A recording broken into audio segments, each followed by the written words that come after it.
Controversias mormonas.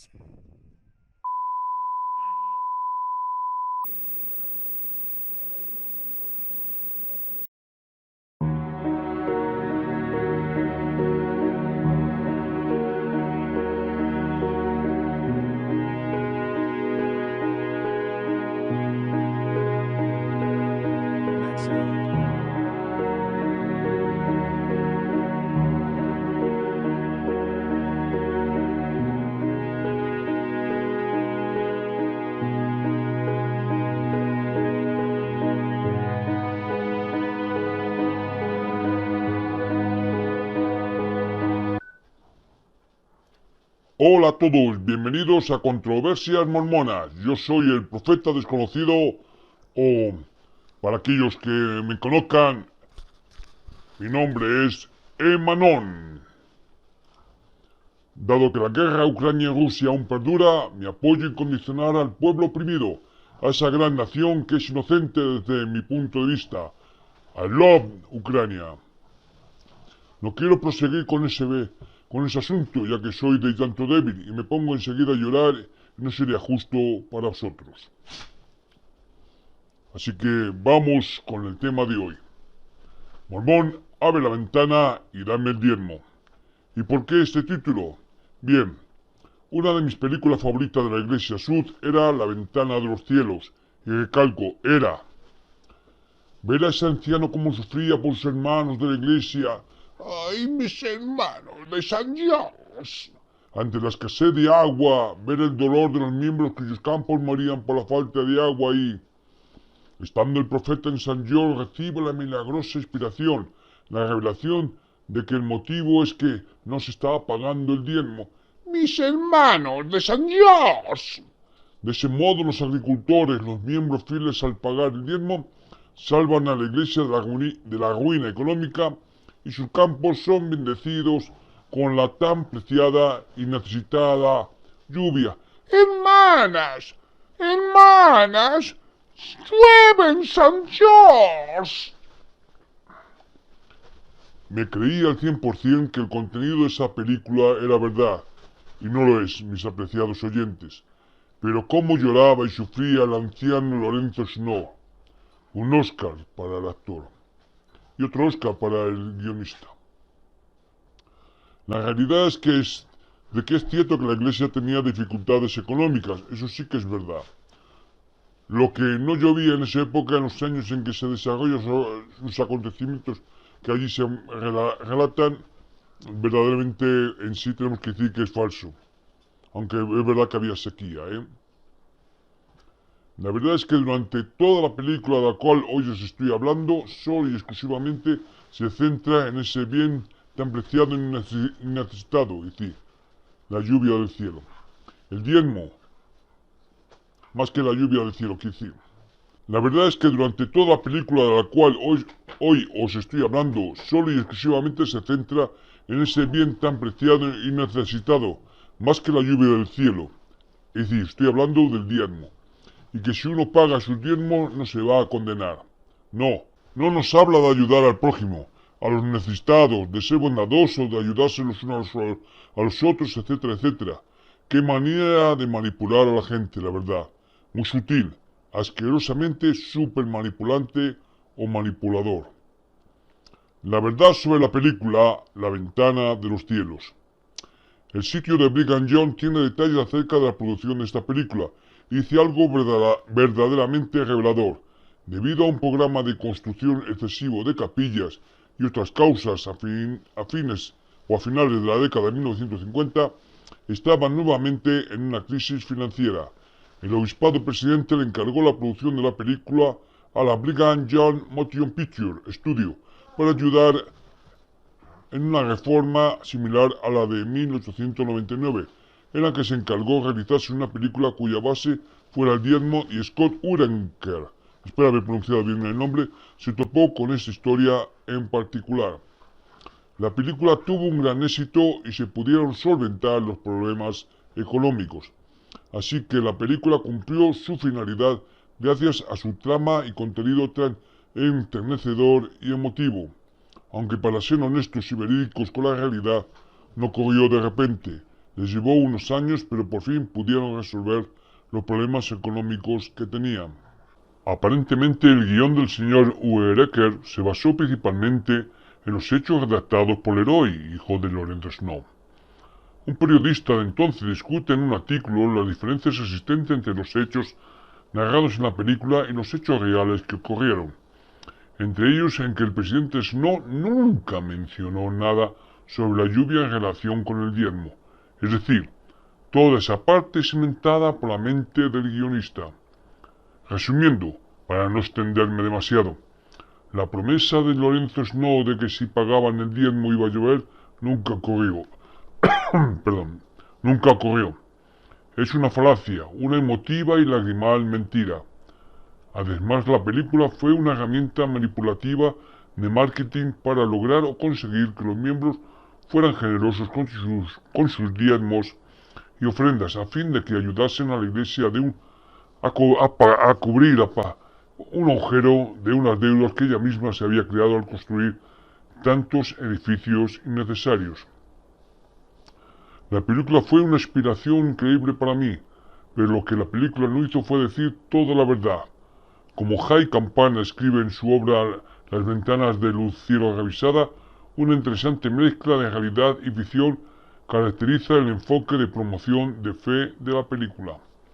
En primer lugar, el espectador se le da la clara impresión al ver esta película que era de alguna manera la falta de fe de los miembros los que tenían la culpa de que la iglesia esté en tales aprietos, es decir, estuvieran en aprietos financieros, económicos.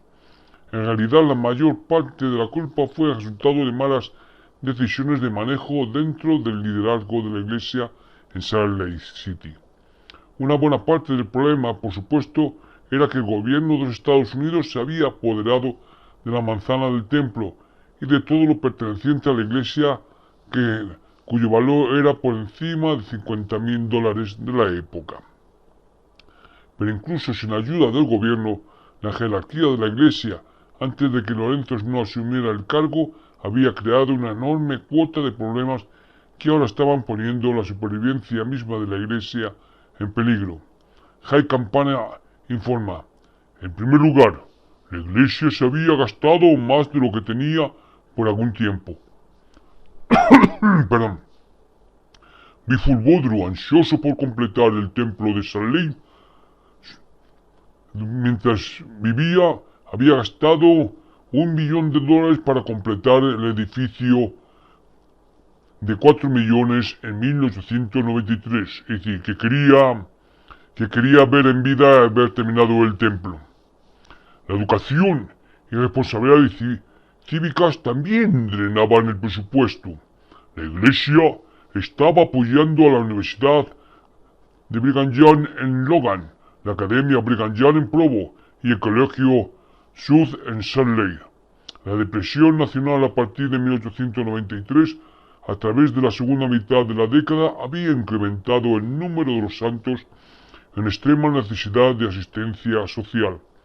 Por otra parte, la iglesia invirtió fuertemente en empresas de energía, minería, azúcar y sal, tratando de estimular el empleo regional.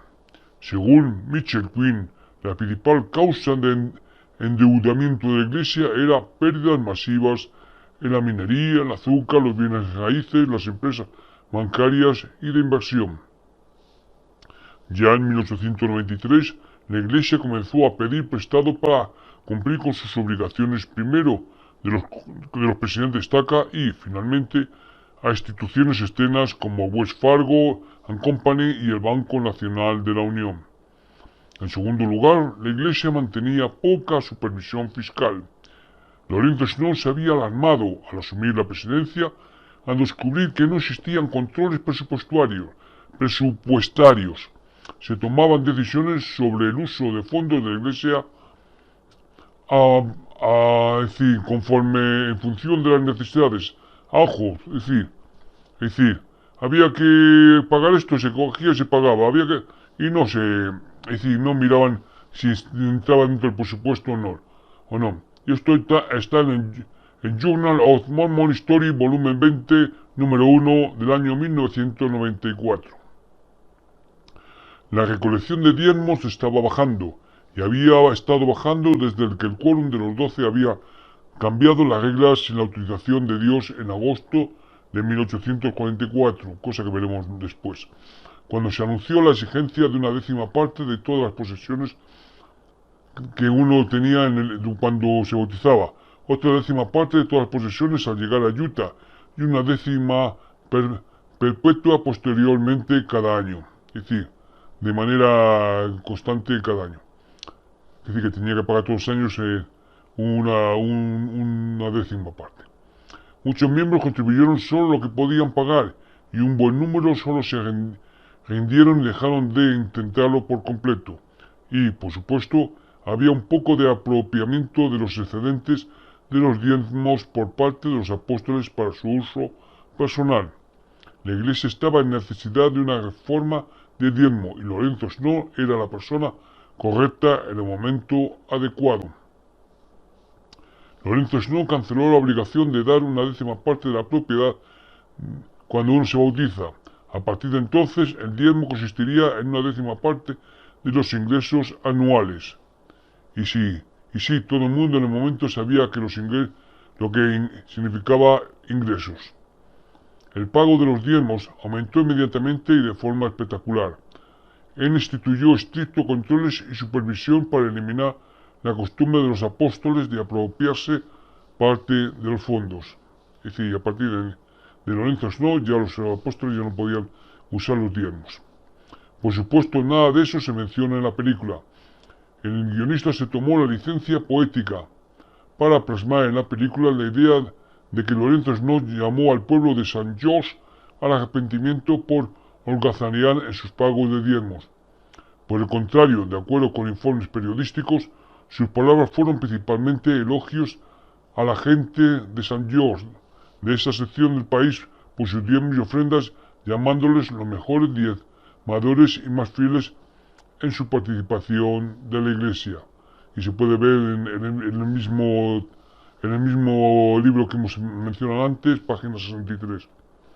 Y aunque él habló acerca del diezmo, Lorenzo Snow no exhibió ninguna revelación dramática recibida en medio de su discurso, y él no prometió lluvia si las personas pagaban sus diezmos. De hecho, contrariamente al mensaje principal de la película, no había conexión alguna entre la sequía y el diezmo. Eso es bueno, también, porque hubiera sido vergonzoso. Hubo un poco de lluvia aquí y allá en los próximos 3 años, pero el ciclo de sequía no terminó en San George hasta 1902. Nada dijo el presidente Snow en su discurso sobre promesas o bendiciones o la apertura de ventanas o lluvias que bajan o ríos llenos o cosechas siendo cosechadas. Sus comentarios se centraron en todo lo que el Señor había dicho en la sección 119 que hemos leído antes, que a menos que los santos estuvieran dispuestos a cumplir adecuadamente la ley de diezmo, no serían hallados dignos de ser un pueblo de Sión. Snow subrayó este punto una y otra vez en todos sus compromisos para hablar a lo largo de su recorrido por el sur de Utah y de nuevo en Idaho y a lo largo de Wasatch Front después de su regreso a casa. Si los padres enseñan a sus hijos a pagar el diezmo, prometió, entonces tendremos un pueblo preparado para ir al condado de Jackson. Declaró que el Cristo iba a venir pronto, pero que la congregación no escucharía la voz de Dios hasta que pagaran un diezmo íntegro y regresaran al condado de Jackson. Lorenzo Snow entendía claramente el significado de la ley de diezmo, aunque los que encargaron la película sobre él no la comprendían. Así que habían engañado. Una vez más, una película basada en una historia real me había manipulado para creer que algo tan simple no era así. Entiendo lo de la licencia poética, pero ¿era necesario el cambio de la misma moraleja de la historia? En algún lugar de ser franco respecto a cómo Lorenzo Snow había limpiado los abusos financieros de la administración de esa ley que había contribuido al déficit y mostrando la forma en que motivó a los santos para convertirse entusiastas pagadores de los diezmos, los líderes de la Iglesia del siglo XX que supervisaron la producción de esta película sintieron que era necesario llegar a la audiencia con una conclusión completamente falsa. Era el viejo bendición tragan, así se lo enganchan. La presunción que aquellos en el poder parecen tener que solo haremos los correctos y nos venden la idea de que hay algo en ello para nosotros. Es decir, nosotros le damos esta película, ellos se tragan en la historia y que empiecen a pagar el diezmo y a llenar las arcas. ¿Por qué me pregunto que los líderes de la Iglesia parecen pensar que tenemos que ser sobornados con la promesa de bendiciones futuras para llevarnos a observar esta ley en su simplicidad? ¿No es suficiente que Dios nos haya dado sus instrucciones? ¿Somos niños que deben ser mimados y persuadidos con promesas de juguetes y caramelos para conseguir que hagamos lo correcto? Hubo, por supuesto, una muy buena razón por la que la Iglesia se precipitó al crear esta película cuando lo hizo. En 1961 la Iglesia mormona se encontró una vez más en el mismo borde de la quiebra, esta vez debido a otra oleada de insensatas inversiones.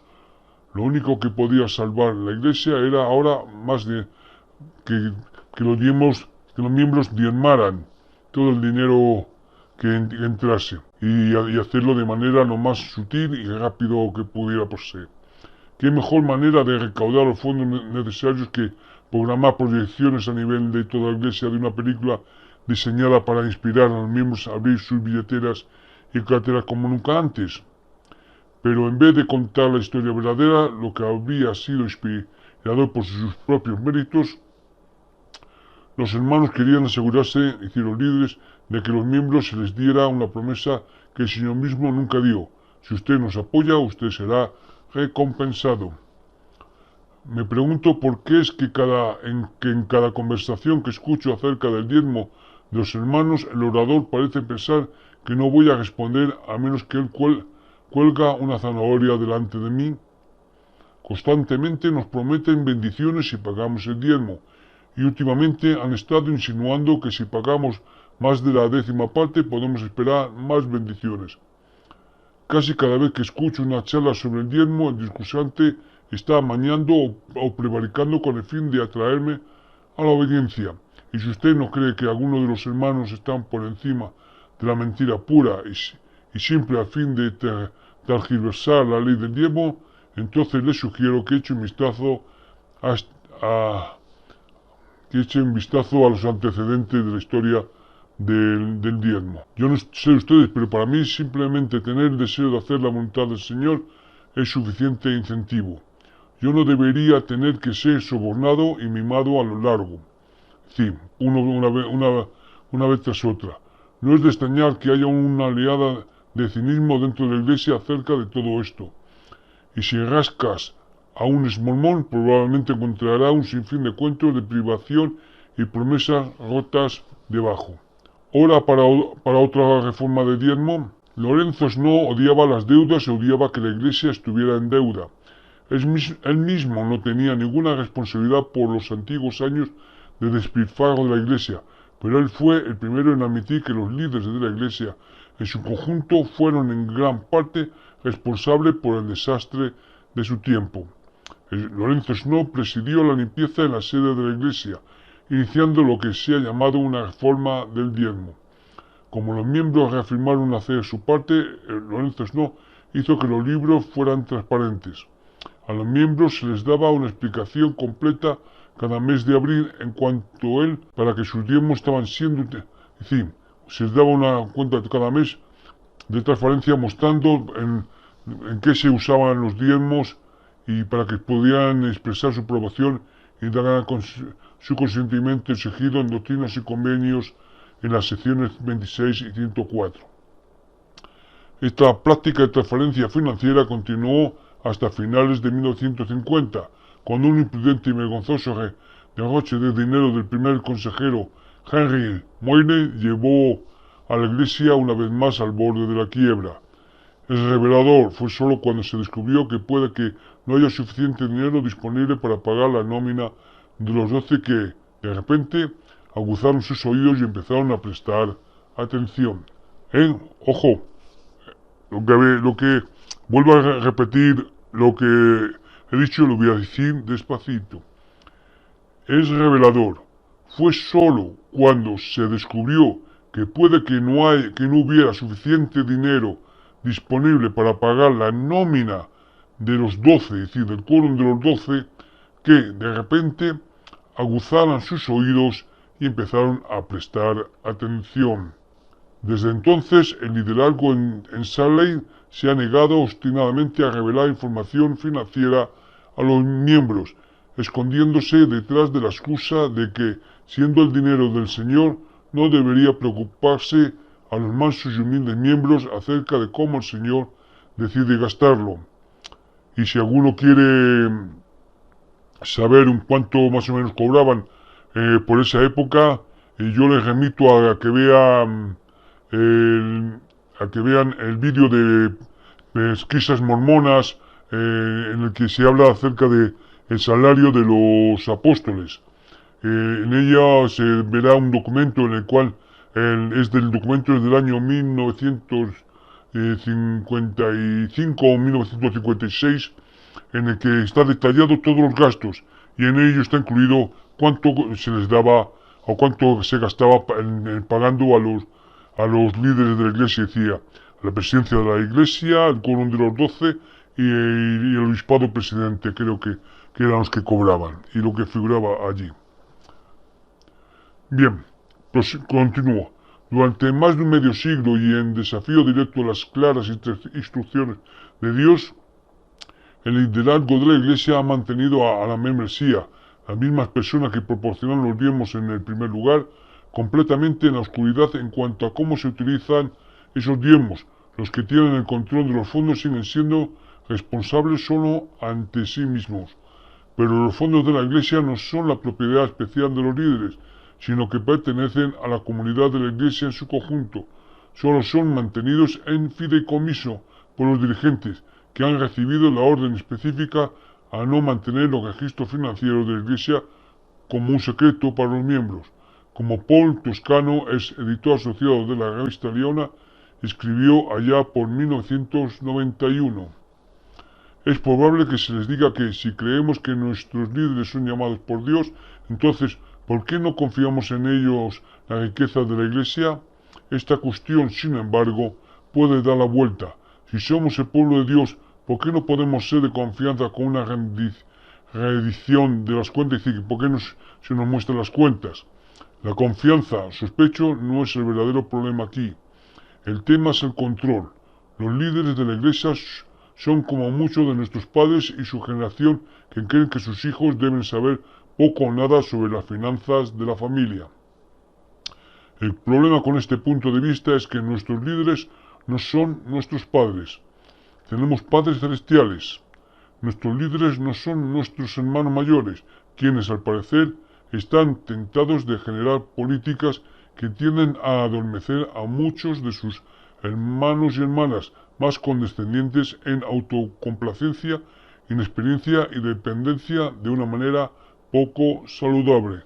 Y esto proviene de Silver and Gold, Heaven and Nine, capítulo 6 de lo of de santidad y bueno, lo voy a decir en inglés, ¿de acuerdo? From Silver and Gold Heaven and None, Chapter 6 of the Sanctity of the Sun. Un número creciente de miembros están empezando a preguntarse si no es hora de otra forma al diezmo. Pero si hemos de tener tal reforma, la iglesia va a necesitar un héroe como Lorenzo Snow. Buena suerte si encuentra alguno. Hoy no parece haber nadie entre los 12 que posea calibre de Lorenzo Snow conforme al carácter y el liderazgo que éste tenía. Por lo general, los que dirigen la iglesia de hoy son descendientes de la herencia de Eldon Tanner, que se hizo cargo de las finanzas de la iglesia y trajo con él un equipo de abogados corporativos y gerentes cuyas experiencias en el mundo de las finanzas corporativas se ha acreditado al convertir a la Iglesia de Jesucristo de los Santos Últimos Días en una de las instituciones más exitosas en la tierra, religiosa o de otra manera. Pero si usted está mirando para otro Lorenzo Snow en este grupo, es posible que tenga que buscar más. Tal vez haya alguien que venga de las filas del segundo quórum de los 70. Yo no lo sé. He dicho segundo quórum, no del primero. Cuando oímos hablar del diezmo en estos días, no escuchamos las cosas que Lorenzo Snow enseñó acerca de la ley divina de Dios. Lo que escuchamos de este grupo por lo general consiste de conferencias sobre cómo nosotros, la pequeña gente, necesitamos trabajar más y aportar más de nuestra parte. Mientras tanto, gran parte de lo que ya hemos donado se ha usado en inversiones con los beneficios derivados, inversiones entre comillas, de los mismos utilizados para construir hoteles de lujo y centros comerciales. Es decir, el Cybercrime creo que es el gran centro comercial. Cosas que uno podría pensar en apenas apropiadas para una iglesia. Vemos como los hombres llamados a servirnos transportados en limusinas proporcionados por nuestros diezmos, con choferes a tiempo completo pagados con nuestros diezmos. Sin embargo, cuando nos quejamos de que no tenemos el dinero suficiente para comprar gasolina para llegar a nuestros trabajos, nuestras preocupaciones son acalladas con advertencias a tener más fe y pagar más diezmos para que el Señor nos bendiga con abundancia como Él nos ha bendecido. Un número cada vez mayor de los santos están empezando a preguntarse si es conveniente seguir con el diezmo para el apoyo de los funcionarios que se niegan a rendir cuentas a las personas que atienden. Se preguntan si no sería más apropiado en este momento para el diezmo dar el diezmo directamente al Señor, más que a la Iglesia institucional. Estas son preguntas válidas para las cuales no tengo respuestas. Parece claro que la lectura de la sección 119 de que los diezmos deben ser dados a la Iglesia, pero por otro lado, si no se utilizan los diezmos según lo previsto, se ha anulado la ley. Somos libres para dar nuestros diezmos en el que sentimos que serán objeto de uso mejor y más responsable. Además de ser un derecho procesal, el artículo 119 de Doctrinas y Convenios, estamos hablando, también parece ser un convenio. Si los líderes han roto el pacto eterno como el libro de Mormón predijo, Gloria Mormón 8:38, por ejemplo, tal vez ahora todas las apuestas están apagadas. Veamos el marcador. Si bien es cierto que nuestros diezmos siguen siendo utilizados para la construcción de templos en todo el mundo, muchos de los templos ya terminados no se están utilizando a toda su capacidad. Los informes son que no hay suficientes visitantes en algunos templos para celebrar sesiones programadas regularmente. Y luego está la trampa 22, que prohíbe a los miembros que no están al día entrar en el templo. No es una política basada en las escrituras, por cierto, pero es solo un capricho una vez expresado por John Taylor, que se transformó durante décadas en una regla de hierro. A medida que menos miembros eligen proporcionar la cantidad de diezmos que los líderes modernos exigen, serán menos miembros los que asistan a los templos y por lo tanto menos necesidad de que se construyan más templos. En cuanto a los diezmos, siguen siendo utilizados para la colocación de los cimientos de Sion, que es algo que nadie sabe y si aún se mantienen como una prioridad.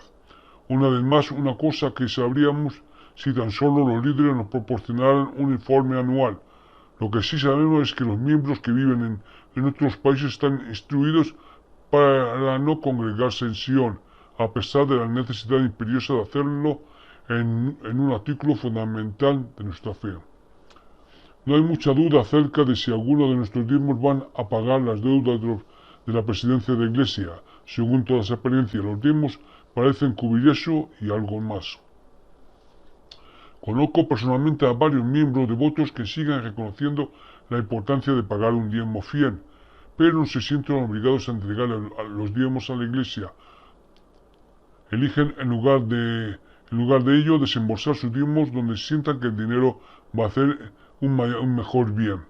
Eso podría significar dar directamente a las personas necesitadas o podría ser dada a un banco de alimentos u otro grupo que está directamente involucrado en ayudar a los menos afortunados, a decir, a los necesitados y misteriosos, dar a las viudas, etcétera, etcétera. Ciertamente los santos de los últimos días pueden contribuir tanto como desean al fondo de ofrenda de ayuno, pero incluso allí tenemos razones para preguntarse no si los fondos contribuyen a la Iglesia para un propósito específico, es decir, si ese dinero va a terminar donde está destinado. Por ahora la mayoría de nosotros somos conscientes de la advertencia en la parte inferior de los nuevos recibos de donación que notifica el dador de que la Iglesia se reserva el derecho a darle a su dinero cualquier uso. El lado es decir, voy a leeros lo que dice exactamente. Bien, esto es lo que dice la papeleta de donativos. Aunque se hará todo esfuerzo razonable a nivel mundial para usar los donativos como se han diseñado, todo donativo pasa a ser propiedad de la Iglesia. Todo donativo pasa a ser propiedad de la Iglesia y se usará según ella lo estime necesario para llevar a cabo la misión global de la Iglesia. Esto es lo que dice abajo del todo la papeleta de donativos. Y esto también viene en la papeleta que se hace también por internet, es decir, a través de la página de la iglesia lds.org en el apartado donativos. Dice básicamente lo mismo. Me parece lamentable que un gran número de los santos de los últimos días han dejado de diezmar por completo, ya sea la iglesia o cualquier otra persona, debido a su frustración con la política actual de la iglesia. Por eso aplaudo a los que todavía sienten el deseo de pagar una décima al Señor en la forma que deseen. Bien, la cita real que Lorenzo Snow declaró o pronunció en aquella ocasión fue: «Les suplico en el nombre del Señor y ruego que todo hombre, mujer y niño que tiene los medios pague una décima parte de sus ingresos como diezmo». Es decir, que deben pagar el diezmo solo los que puedan. Lo que hay que entender es que en la época de Lorenzo Snow era diferente el diezmo al de hoy día. El diezmo era pagado de sobrante de lo que restaba tras pagar deudas y gastos, colegio, comida, seguro, luz, agua, gas, ropa, etcétera, etcétera. Lo que te queda tras cumplir y cubrir todos los gastos e impuestos de ese sobrante, de ese dinero, es de donde se pagaba el diezmo voluntariamente, no del salario bruto o del total que has ganado u obtenido, dependiendo del caso de cada persona, que es lo que se hace hoy. Hoy en la Iglesia Sud el diezmo te exigen que pagues conforme tu libre albedrío, pero si no pagas ya sabes que pierdes todos tus privilegios de miembro. Es el 10% de tus ingresos, de lo que ganes mensualmente. Cierto que tienes tiempo de pagar tus diezmos antes de que se te realicen el llamado ajuste de diezmo, por lo que este puede ser pagado semanal, mensual, trimestral, semestral o anual. Pero hemos hablado antes de Doctrinas y Convenios 119, que esta sección es lo que se conoce como la ley del diezmo. Y los puntos principales son en los versículos 1 y 4. En el versículo 1 dice: «De cierto, así dice el Señor, que quiero que todos sus bienes sobrantes se pongan en manos del obispo de mi iglesia en Sion». Y el versículo 4 dice: «Y después de esto, todos aquellos que hayan entregado este diezmo pagarán la décima parte de todo su interés anualmente, y esta les será por ley fija para siempre, para mi santo sacerdocio, dice el Señor». Quiero recalcar ciertas palabras de este capítulo 119. En el versículo 1 se dice que quiero que todos sus bienes sobrantes, es decir, el dinero que tras pagar, como hemos mencionado antes, los gastos de un hogar, de una familia o persona, te queda, es decir, te sobra. Es decir, que ya no tienes, es un dinero que ya no tiene uso. Es decir, que no lo vas a usar para pagar nada. Y en el versículo 4 hay varias palabras o frases, como por ejemplo, de todo su interés. Es decir, se lo voy a exponer como un ejemplo, como una suposición, una analogía, si lo quieren ver así. Yo tengo un dinero y lo invierto y me produce una ganancia conforme a un interés que me da por invertir el dinero. Pues de esa ganancia, de ese sobrante, es de donde yo tengo o debería de diezmar. No del dinero que tengo, sino de las ganancias que me genera. Luego también en el mismo versículo 4 nos indica y dice la revelación dada a José Mí en el verano de 1838, en julio para ser exacto, y esta le será por ley fija para siempre. Hoy sabemos perfectamente que no es así. Algunas de las falsas enseñanzas son que el diezmo es el dinero del Señor, que constituye un 10% de nuestros ingresos totales, que siempre hay que asegurarse de pagar el diezmo primero antes de pagar nuestras facturas, que además dinero va a ayudar a los pobres y necesitados, que al pagar un diezmo íntegro Dios promete bendecirnos individualmente, que pagar el diezmo es un mandamiento que se espera que todos los miembros de la Iglesia obedezcan sin importar las circunstancias y que el diezmo debe ser pagado antes que cualquier otra cosa, incluso si esto significa que nuestros hijos pasen hambre. Creedme, luego vamos a verlo. Ninguna de estas afirmaciones puede ser respaldada por las Escrituras, pero este último supuesto, tal vez la perversión más insidiosa y generalizada de la ley de Dios que se está promoviendo desde el púlpito. Y yo os puedo testificar que no solamente en el púlpito, sino cuando vas a hablar con tu obispo o presidente de rama. Si vamos a observar correctamente la ley del diezmo y no nos engañemos, es sin duda una ley, tal vez es hora de que despejemos nuestra mente de los detritus que se han acumulado durante décadas de información de segunda mano y obtengamos el asunto directamente del Señor mismo.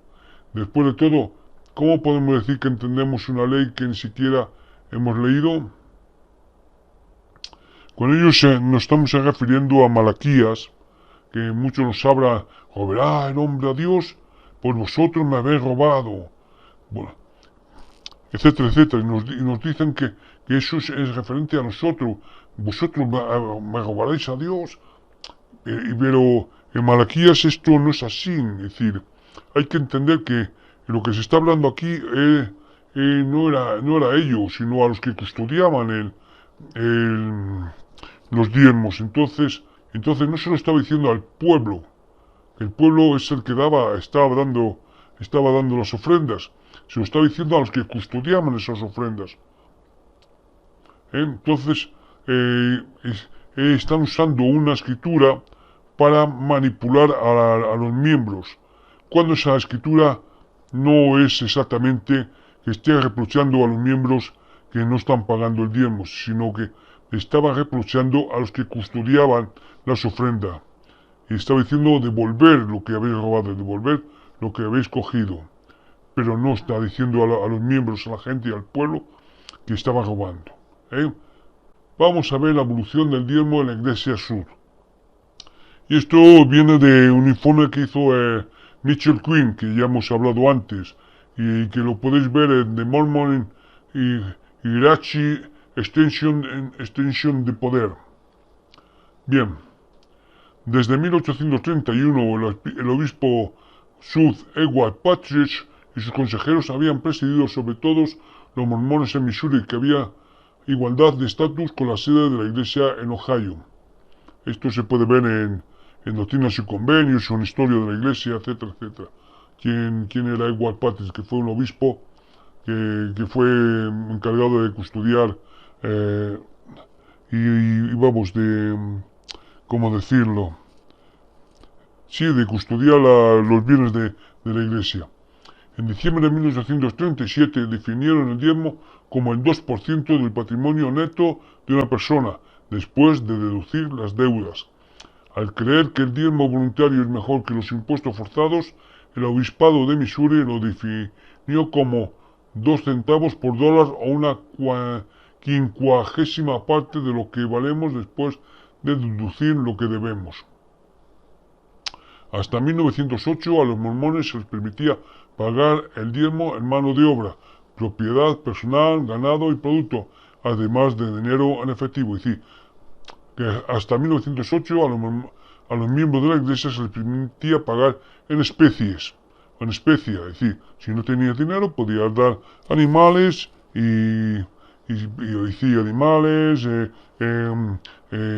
los productos del campo, huevos, patatas, etcétera, etcétera. En julio de 1838, la revelación, es decir, la ley del diezmo. En julio de 1838, José Smith dictó una revelación que requería un sacrificio financiero más riguroso por parte de los santos de los últimos días. Definió la ley del diezmo como una donación de toda la propiedad excedente del individuo al principio y luego una décima parte del ingreso anual a partir de entonces. Es decir, pero estamos hablando de sus intereses, ¿eh? En noviembre, que lo hemos leído antes, perdonad, es decir, lo que hemos leído antes, que os he leído la sección de Doctrinas y Convenios 119, los versículos 1 y 4. A que eso es a lo que se refiere aquí. Bien, continuamos. En noviembre de 1841, el quórum de los 12 hizo la primera liberalización de la revelación del diezmo de 1838. La donación inicial se redujo a solo una décima parte de todo lo que un hombre posea, es decir, 1 de 10 de aumento. Después, en agosto de 1844, el quórum de los 12 apóstoles emitió una epístola que requería que todos los mormones pagaran inmediatamente una décima parte de todas sus propiedades y dinero, y luego que continúen pagando una décima parte de sus ingresos desde ese momento en adelante. No había exención para los mormones que ya habían pagado una décima parte de su propiedad al momento de la conversión. En enero de 1845, la epístola del quórum de los 12 volvía a enfatizar el deber de todos los santos de diezmar a sí mismos una décima parte de todo lo que poseen cuando entran en el convenio nuevo y sempiterno, y luego una décima parte de su interés o ingreso anualmente después. Sin embargo, 2 semanas más tarde, los 12 votaron para eximirse. Los obispos generales Newell K. Whitney y George Mille y el templo de Nauvoo, es decir, el comité del templo de Nauvoo, quedaron relegados de cualquier obligación de pagar el diezmo. El hecho de que el apóstol George E. Patch hiciera cumplir el requisito del diezmo íntegro para las bases hizo que se desvinculara de su propio quórum. Exento de diezmar el mismo, Patch se sintió culpable por cobrar el diezmo de otros, como un mormón que dio $4, que era la décima parte de todo lo que poseía el hombre y su familia empobrecida. Al abandonar el quórum de los 12 en 1846, Patch se quejó de que cree que muchos pagaron el diezmo y como consecuencia de esto carecían de dinero suficiente para adquirir su necesidad, los productos básicos para su subsistencia. 5 años después, Brigham Young dispuso una sanción para aquellos mormones que no cumplieran con las definiciones publicadas de la ley del diezmo. En septiembre de 1851, una conferencia especial en Salt City votó a favor de aceptar la excomunión como castigo por no pagar el diezmo y no observar la prohibición de la ley de la palabra de sabiduría. Ninguno de los requisitos se hizo cumplir consistentemente con frecuencia. Sin embargo, en 1854, el Deseret News publicó un aviso del obispo del distrito 19 de Salt City, que Enos M. King fue expulsado por negarse repetidamente a cumplir con las reglas de dicha iglesia en la ley del diezmo. En octubre de 1858, una reunión de obispos le preguntó al obispo presidente Edward Hunter: ¿serán exterminados todos los que no paguen su diezmo? Responde: trata según las circunstancias. La respuesta depende de las circunstancias. En este asunto, el apóstol Erastus Snob fue más celoso que la mayoría. En 1868 dio órdenes a los obispos del sur de Utah para que excomulgaran a todos los que no guarden la palabra de sabiduría, paguen su diezmo y donen sus bienes para ayudar a traer a los pobres santos del viejo país. Un mormón local estimó que la aplicación de las instrucciones de Snow causaría que las tres cuartas partes de esta comunidad quedara aislada de esta iglesia. Para la iglesia como un todo, Brigham Young estimó públicamente que los santos de los últimos días habían pagado menos del 10% de sus obligaciones del diezmo, del 10% entre 1847 y 1870. En otras palabras, los mormones adultos estaban contribuyendo en promedio con menos del 1% de su patrimonio neto al momento de la conversión, menos del 1% de su patrimonio neto al llegar a Utah y menos del 1% de sus ingresos anuales. Sin embargo, las definiciones pioneras de morosidad en el pago del diezmo variaron radicalmente. En Cache Valley, durante el mismo periodo, los obispos locales concluyeron que el 90% de las personas que podían pagar el diezmo pagaban el diezmo completo. La diferencia de perspectiva se debió al hecho de que estos obispos de Cache Valley excusaron a una gran parte de la población de diezmar debido a la pobreza. El informe del presidente de la iglesia no hizo tales distinciones. Perdón.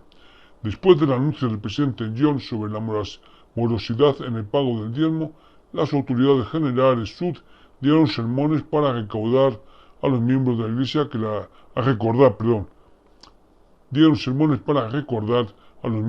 iglesia que la ley del diezmo era una décima parte de todo lo que poseemos al principio y luego una décima parte.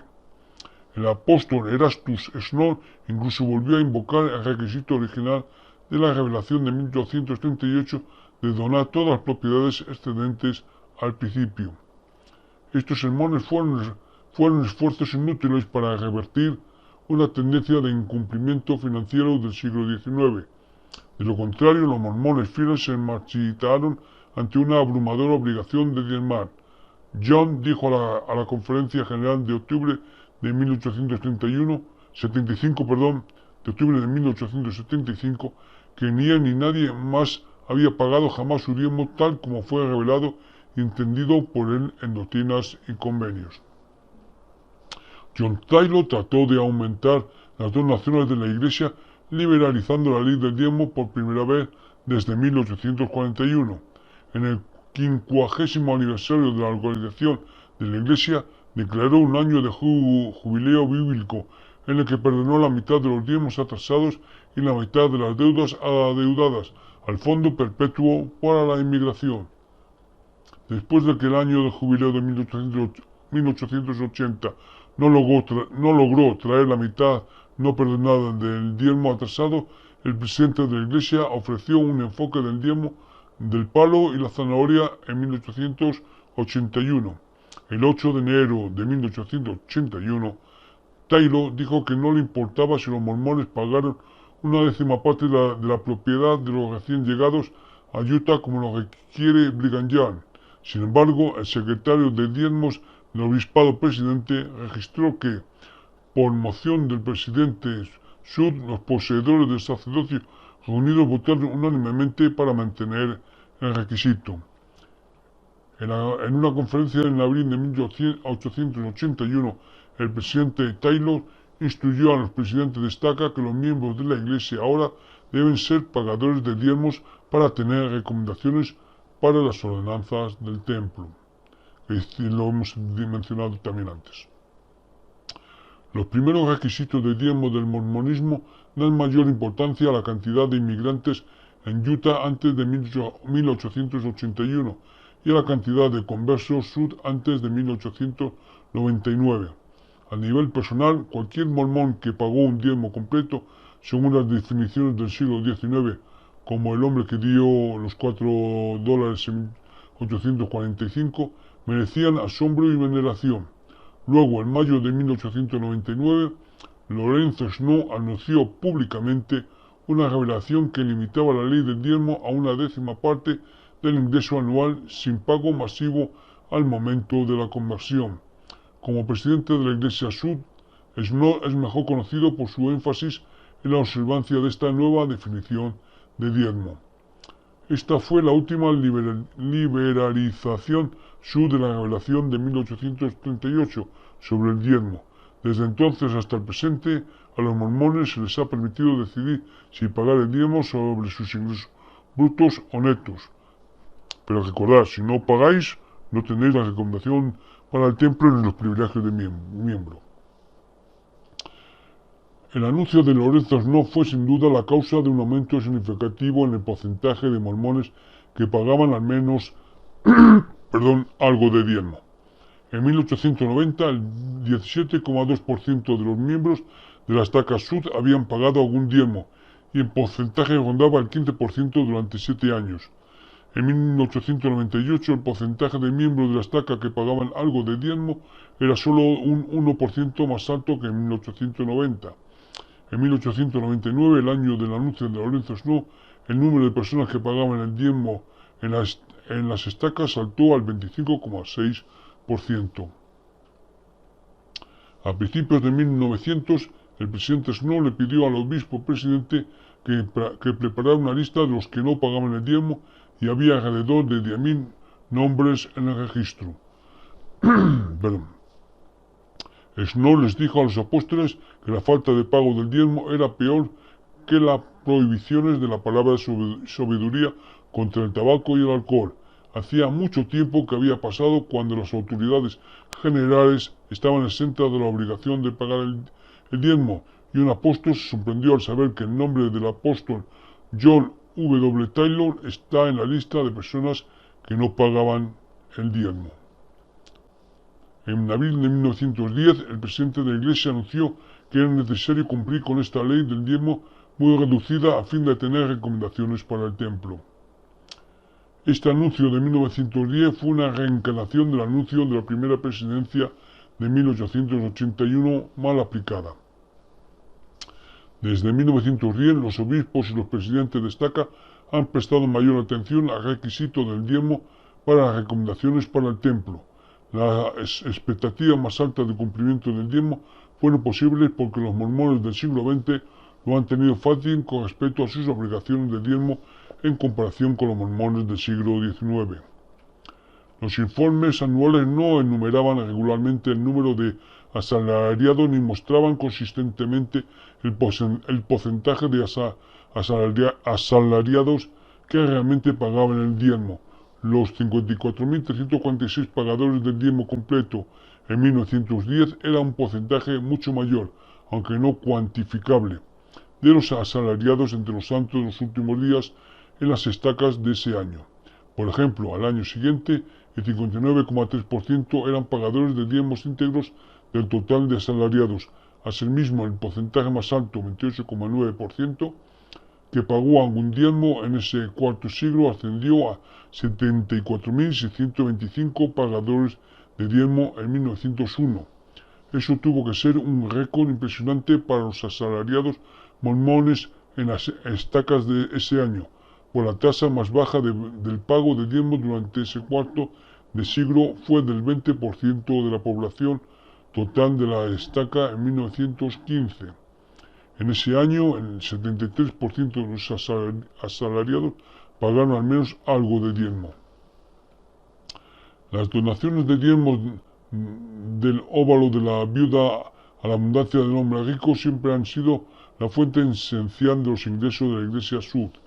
Cuando el artículo de portada de la revista Esquire de agosto de 1962 afirmó que los ingresos de la Iglesia eran de 1 millón por día, los ingresos por diezmos en realidad eran de alrededor de 100 millones ese año en lugar de 365 millones. Este error de más de 350% se debió a una investigación descuidada y a una suposición descabellada de Sarley, el alcalde no mormón de la ciudad, J. Blacken Lee. Sé que los ingresos netos superan el $1.000.000 por día, que la Iglesia Sur recibió 4,3 mil millones en ingresos anuales por diezmos. La precisión de esta estimación es discutible, ya que las cifras recientes de diezmos no están disponibles para la investigación. Sin embargo, los ingresos anuales por diezmos de la década anterior a la estimación de Squire son útiles para estimar los ingresos recientes de la Iglesia Sud. En 1962, los ingresos por diezmos fueron de aproximadamente 56,62 per cápita para la membresía Sud total ese año, casi el doble de los ingresos por diezmos per cápita de 28,65 en 1952. En dólares reales, un término en la historia económica, el diezmo de 1962 equivale a $253 per cápita en dólares de 1990. Por lo tanto, suponiendo una observancia similar del diezmo de 1990, sin incluir la tasa de crecimiento anual observable, esto se traduciría en 1,96 mil millones en ingresos por diezmo durante 1990. Desde esa perspectiva, Asuntos Públicos Sud en 1991 descartó correctamente la estimación de 4,3 mil millones de diezmos anuales en ingresos como muy exagerados. Sin embargo, al incluir la tasa de crecimiento de los informes anteriores de la sede de los santos últimos días, es difícil considerar $4. Una tasa de crecimiento de casi el 100% en los dólares reales del diezmo per cápita de 1952 a 1962 no puede simplemente ignorarse al estimar los ingresos actuales de la Iglesia Sud. Esa década incluyó el crecimiento explosivo de conversiones Sud fuera de los Estados Unidos y Canadá. No hay razón para descontar un crecimiento similar en las tasas de diezmos durante las 3 décadas desde 1962. Con el periodo 1952-1962 como base de comparación, los ingresos por diezmo de la Iglesia para 1990 superarían con creces la estimación de 4,3 mil millones. Desde esta perspectiva, esa estimación parece conservadora. Sin embargo, es importante reconocer que el diezmo de los mormones fuera de los Estados Unidos rara vez se ha transferido a las sedes de la Iglesia en los Estados Unidos, excepto por los primeros años de la misión británica, establecida en 1837, y de los asentamientos canadienses de mormones, iniciados en 1887. Los fondos de diezmos mormones han permanecido en los países de origen. La primera razón de esto es que los puestos de avanzada del mormonismo en el extranjero han sido drenajes financieros de los fondos generales de la Iglesia que típicamente complementan el diezmo local recaudando fuera de los Estados Unidos. En el siglo XIX era más práctico usar el diezmo extranjero para las necesidades inmediatas de las misiones y sucursales en cada país donde se recaudaba. La transferencia física de fondos en el extranjero requería meses de viaje hacia y desde la sede en los Estados Unidos. La segunda razón para mantener el diezmo en el país de origen era que la Iglesia perdía dinero en cuotas de cambio por cada transacción que involucraba dólares estadounidenses y moneda extranjera. Pero la tercera razón es que, particularmente en el siglo XX, las leyes de algunos países complicaron o prohibieron la transferencia de diezmos a los Estados Unidos. La conclusión es que el flujo neto de fondos de diezmos ha ido de Salt Lake City a otros países donde los mormones se han convertido y eventualmente han construido capillas y templos. Tanto la definición de diezmo como el alcance de su pago han evolucionado desde 1831. La Iglesia Sud no podría haberse convertido en la organización internacional que es hoy sin el desarrollo del pago regular de diezmos. Se me seca la boca, perdonad. Bueno, venga, ya está. A buen entendedor, pocas palabras bastan. Tan solo repetiré lo dicho antes cuando hemos visto en el capítulo, es decir, cuando hemos leído la sección 119 de Doctrinas y Convenios, el versículo 4, y después de esto, todos aquellos que hayan entregado este diezmo pagarán la 10ª parte de todo su interés anualmente, y esta les será por ley fija para siempre, para mi santo sacerdocio, dice el Señor. Como ya habréis observado, eso de ley fija para siempre, tururú, porque ha cambiado cuando les ha venido en gana a los líderes de la Iglesia. Bien, Ahora voy a leeros un relato que apareció en la revista de la Iglesia, en inglés Ensign y en otros idiomas. Aquí en España la revista se llama Liaona y salió este artículo en diciembre del 2012. Muy curioso lo que nos dice. Pasa hambre y necesidades, pero no dejes de pagar el diezmo. Bien, el artículo, es decir, el discurso se titula o se llama Transformaciones Sagradas por Aaron L. West, Departamento de Servicios de Publicación. Y está muy atento porque esto es un poco de lo que he mencionado antes. Es decir, hay que pagar el diezmo antes que cualquier cosa. Y lo vais a ver. Mira, nuestra historia comenzó, recuerda a Amado, es decir, la persona que está contando la historia, cuando encontramos a una pareja de misioneros, más bien, ellos nos encontraron a nosotros. Salíamos de la casa de los padres de Evelyn e íbamos cargados de bolsas con compras. Nos dimos cuenta de que los misioneros nos habían visto y que estaban cruzando la calle en dirección a nosotros. Uno de ellos amablemente preguntó si podía ayudarnos. También preguntaron si podían visitarnos. Les dije que sí, mayormente por curiosidad. Hasta ese momento yo no sabía mucho acerca de la iglesia, solo por comentarios que había escuchado de otras personas. Después de aceptar que los misioneros nos visitaran, le dije a mi esposa, no te entusiasmes demasiado con esto, no te hagas la ilusión de que me uniré a una iglesia, solo tengo curiosidad de saber qué tienen que decir. Los misioneros empezaron a visitarnos. Yo estaba dispuesto a decirles con cortesía que se fueran si decían algo que no me pareciera correcto, pero eran muy amables y me impresionó que nunca dijeran nada malo de otras iglesias. Enseñaban con tanto amor y dedicación y eran pacientes cuando yo les hacía muchas preguntas. Enseguida nos encariñamos con ellos. Poco a poco, Amado y Evelyn se prepararon para ser bautizados y confirmados como miembros de la Iglesia de Jesucristo de los Santos de los Últimos Días. El desafío más grande para Evelyn fue la palabra de sabiduría. Se entristeció al darse cuenta de que tendrían que dejar de tomar café. Amado no tenía que abandonar ningún mal hábito, solo tenía que aprender a aferrarse a la verdad.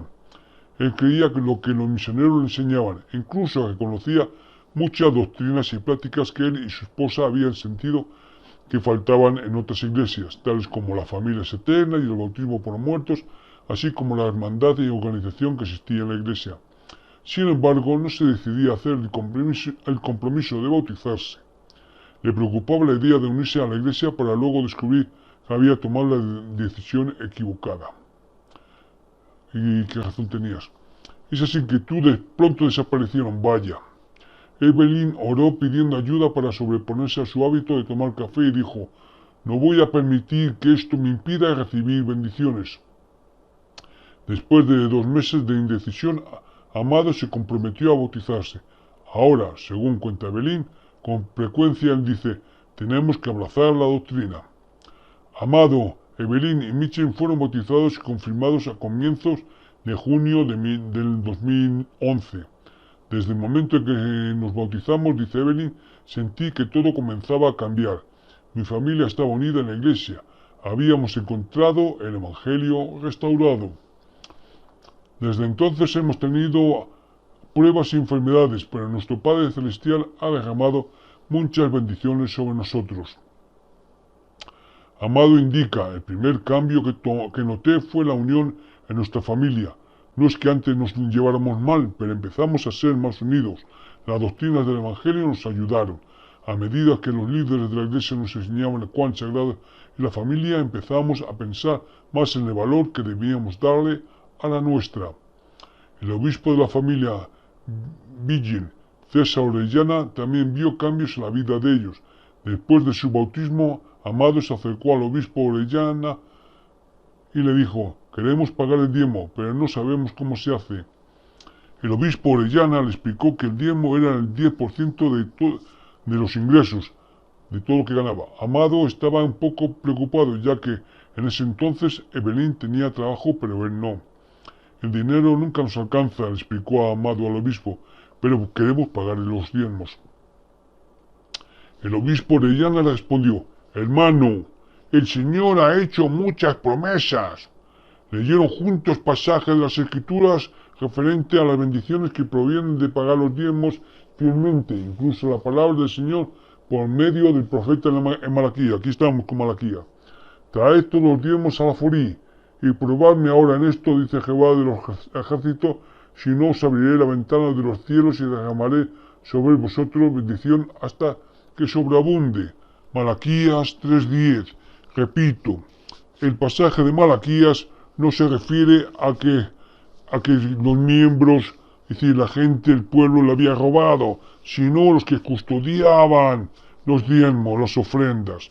Era a ellos a los que estaba diciendo esto que lo que dice Malaquías en 3:10. Hay que leer también toda la escritura, no solamente ese versículo. Bueno, continuemos, porque aquí está, digamos, como le está, ¿cómo decirlo? Y mira, lo he dicho antes, y seguro que me voy a acordar. Manipulando eso. Es decir, aquí se ve cómo este obispo está manipulando a este hombre, a esta familia, para que pague el diezmo. Bueno, veremos. Continuemos con la lectura de este discurso. Después de leer juntos ese pasaje, el obispo Orellana miró al nuevo converso y dijo: aunque pagar el diezmo implique que no pueda pagar el agua, la luz, pague los diezmos. Es decir, no pagues tus deudas, pero paga el diezmo. Aunque pagar el diezmo signifique que no pueda pagar el alquiler, paga los diezmos. Si te echan de la casa, no te preocupes, tú paga el diezmo. Aunque pagar el diezmo implique que no tendrá suficiente dinero para alimentar a su familia, pague los diezmos. El Señor no lo abandonará. Es decir, tú paga el diezmo. Que tu familia pase hambre, no importa, pero tú paga el diezmo. El domingo siguiente, Amado se acercó al obispo Orellana otra vez. En esa ocasión no le hizo ninguna pregunta, simplemente le dio un son y le dijo: obispo, aquí tiene nuestros diezmos. ¡Ole! Pagó el diezmo, ¿veis? Al reflexionar sobre esta experiencia, el obispo Orellana dice: desde entonces han sido pagadores fieles de diezmos. La familia recibió algunas mercancías del almacén del obispo durante sus dificultades económicas. Claro, no llegaba a fin de mes, la iglesia les ayudó, pero pagó el diezmo. Más allá de eso, el Señor los bendijo para que pudiesen cuidar de sí mismo. Evelyn recibió un ascenso y Amado consiguió un buen trabajo. Más adelante, Evelyn se quedó sin trabajo, pero continuaron pagando los diezmos y recibieron bendiciones espirituales y temporales por causa de su fidelidad. En una ocasión, el obispo Orellana le preguntó a Amado cómo estaban económicamente, a lo cual respondió: estamos bien, a veces no tenemos mucho para comer, pero tenemos lo suficiente. Y más que nada, confiamos en el Señor y pagamos nuestros diezmos. Después de pagar el diezmo por un tiempo, Evelyn y Amado hablaron con el obispo Orellana sobre las bendiciones que habían recibido, refiriéndose y otra vez a manipularnos con Malaquías 3:10. Ellos dijeron: hemos probado al Señor, y fiel a la promesa del obispo Orellana, el Señor nunca nos abandonó. Yo no pienso ni creo que uno deba pasar hambre y necesidades con el fin de pagar primeramente el diezmo y después los gastos de un hogar. Cierto es que conozco a personas que pagan ese diezmo de manera interesada, a fin de que la iglesia les ayude, si no ahora, en el futuro. Y este es el mensaje que quería daros hoy. Espero que os guste y nos vemos la próxima semana. Hasta luego, amigos.